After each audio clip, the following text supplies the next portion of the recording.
te confrontas contigo y empiezas a trabajar esas sombras. Y pones las sombras y las fortalezas al servicio de los demás. Y cruzando ese fuego de esas sombras y las pones al servicio de los demás está la magia. Les pongo un ejemplo, y ojo, no me quiero yo colgar estrellas. Cuando mi papá falleció recientemente, el 29 de septiembre para ser exactos, ¿vale? Tiene un mes y cachito. Pero cuando a mi papá yo le dije lo que quería estudiar en la carrera universitaria, le dije así, tal cual. Quiero ser locutor. Y mi papá con mucho cariño me dijo, no papá, no hijo, perdón. Una, no hay dinero, porque en ese tiempo nada más en Puebla lo daba la UNLAP, ¿vale? Una, no hay dinero. Y dos, pues no tiene las habilidades. Y no lo hizo de mala onda mi papá, ¿eh? Entonces, ¿qué sucedió? Empecé a trabajar esas sombras de mi autoestima, etcétera. Y véanme aquí, hablando en línea más de X número de personas y presencial a más de X número de personas y foros de arriba de más de 1000 personas y en línea a más de 1000 personas, etcétera, etcétera, etcétera. Pero finalmente es eso, porque decimos, tenemos condicionado el aspecto de la autoestima y lo tenemos ahí topado, y dado eso, entonces es más importante empezar a trabajar la seguridad psicológica y a empezar a comprender las reglas del juego laboral. O sea, aquí estamos en una gran empresa que hoy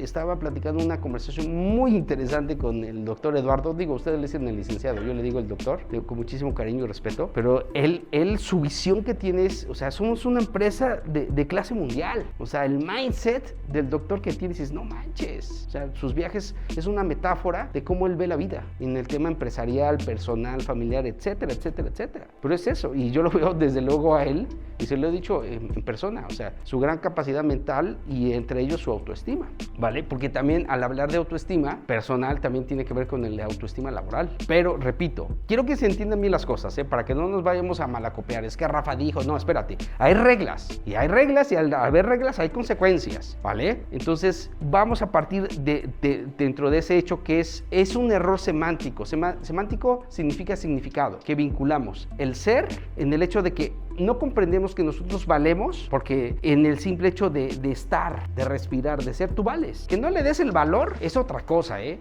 Y ese es un ejemplo que me encanta poner mucho, me encanta poner muchísimo, ¿vale? Y que sucede esto. Está nuevecito, por cierto, ¿eh?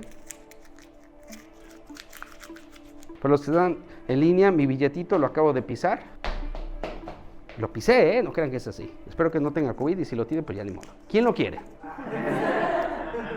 ¿Sí? Pero, ¿qué haces contigo? ¿Qué haces contigo? ¿Sí? ¿Qué haces contigo? Porque lo que hacemos es, no manches, ya no vale, ya no valgo porque no cumplí, ya no valgo porque no lo hice, ya no valgo porque no llegué a la cuota, ya no valgo porque esto, ya no valgo por eso. Y si le sumamos a esto, al valor psicológico, ¡pum!, tronamos. Y el hecho es empezar a trabajar en ambos, pero haciendo esa distinción. ¿Cuál es esa distinción? Tú puedes tener muy buena autoconfianza, decimos en la neurosemántica, pero el hecho que tengas buena autoconfianza no significa que tienes buena autoestima. Si revisamos en esa gráfica, va aún más arriba. Y el liderazgo creemos que está vinculado directamente con un tema de autoconfianza, lo cual, tache, grave error. Tú puedes tener la autoconfianza que tú quieras. Yo he coachado gente con muy talentosa, con mucha autoconfianza, pero con vacíos existenciales profundos debido a una pésima autoestima. Pisoteada la autoestima, con capacidades de liderazgo, con capacidades económicas, políticas, sociales, etcétera, pero con una autoestima,